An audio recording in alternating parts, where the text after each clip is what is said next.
নমস্কার বন্ধুরা, হাসবে বাঙালি চ্যানেলের গোপাল ভাঁড় সিরিজে নতুন গল্পে আপনাদের স্বাগত। আজকের গল্প হলো গোপাল ভাঁড় আর রাজকীয় আয়োজন। একদিন রাজা কৃষ্ণচন্দ্র রাজকীয় খাওয়া দাওয়ার আয়োজন করলেন নিজের দরবারে। সকল সভাসদ ওতে নিমন্ত্রিত ছিলেন। রাজা সবাইকে বলে যে এমনি খাওয়া দাওয়ার ওরা নাকি ইতিহাসে কোনোদিন খায়নি, আর ওরা সারা জীবন এটা মনে রাখবে। যখন আয়োজন শুরু হলো, সবাই খাবারের অনেক সুখ্যাতি করতে লাগলো, শুধু গোপাল ছাড়া।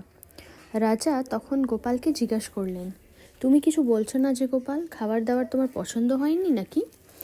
গোপাল হাসলো আর বলল, মহারাজ, খাবার খুবই সুস্বাদু হয়েছে, কিন্তু এটা কৃতিত্ব তো পাচকের, আপনার নয়, তাই আমি আর কিছু বলিনি। যদি পাচক খাবার বাজে বানাতো তাহলে তো আপনার এই আয়োজনও ব্যর্থ যেত। সবাই হাসতে লাগলো, আর রাজা বুঝতে পারলো যে যার কাজ হয় ওকেই কৃতিত্ব দেওয়া দরকার, নাকি ওই কৃতিত্বটা নিজে নেওয়া। তাহলে কখনোই মানুষ একটা সফল মানুষ হতে পারে না।